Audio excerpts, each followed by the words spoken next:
भगवान की जय। हनुमंताचे पडलंके उडान हे काळी गंडीचे निरूपण श्रुती पाहोनी सावधान वृथा भाषण म्हणावे। रामकल्प वृक्षाणाम विराम सकला पदाम अभिराम श्रीलोकानां राम श्रीमान सनप्रभु। ओम श्री महागणाधिपते नमो। रामचंद्र भगवान की जय। पवन सुत हनुमान महाराज की जय। सुंदर असा कथाभाग चाललेला आहे। कुरंचेने हनुमानजीला गिळंकृत केलं पण हनुमानजीने तिचं काळीज उचलून काढला आणि तिला मुक्ती दिली। आणि नाथबाबा म्हणतात याला तुम्ही व्रता भाषण म्हणू नये। जरी कथा लांबली असेल तरी कथेशी अनुसरून जसं जसं आलं बघा तसं तशा नाथबाबांनी प्राकृत रूपामध्ये ग्रंथामध्ये नमूद केले।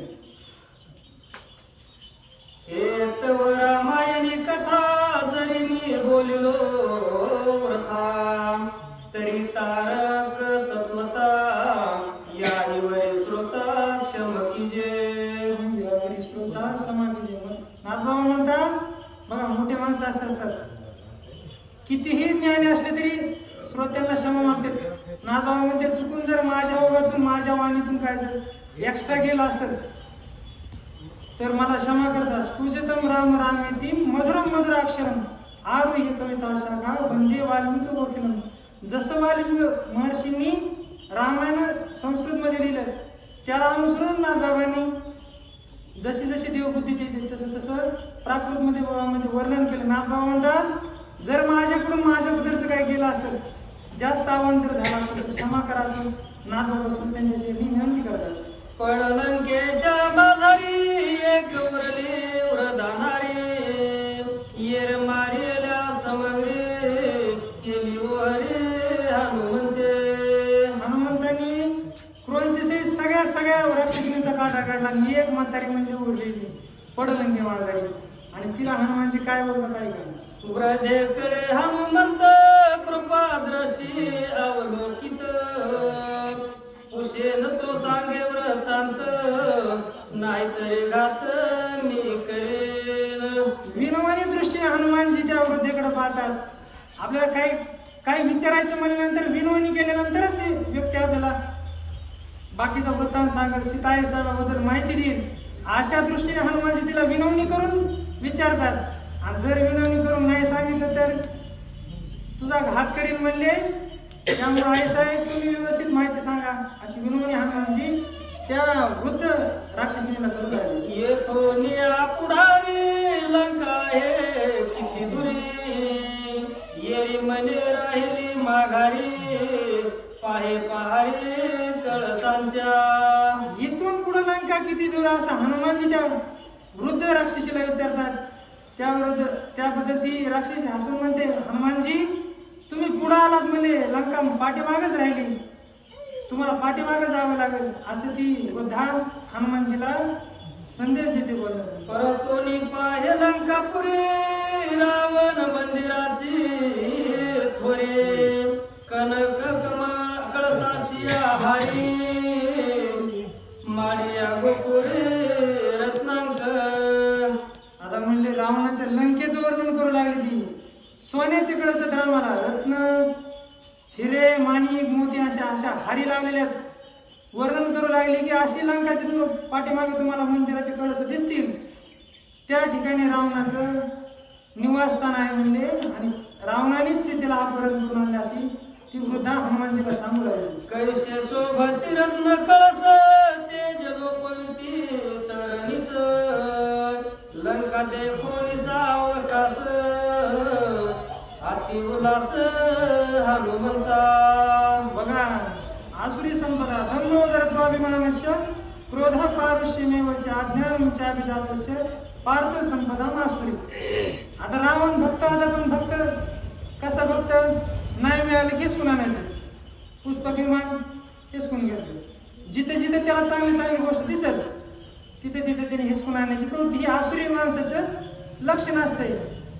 नाथबाबा म्हणतात अशा आसुरी माणसापासून सावध भक्त जरी असला तरी भक्तामध्ये काय होतात बऱ्याच भक्तांमध्ये मिसळ आतमध्ये शेवाळे गुंडाळली का निंबोळी जैसी पिकली तैसी जयांची भली बाई ग्र्या.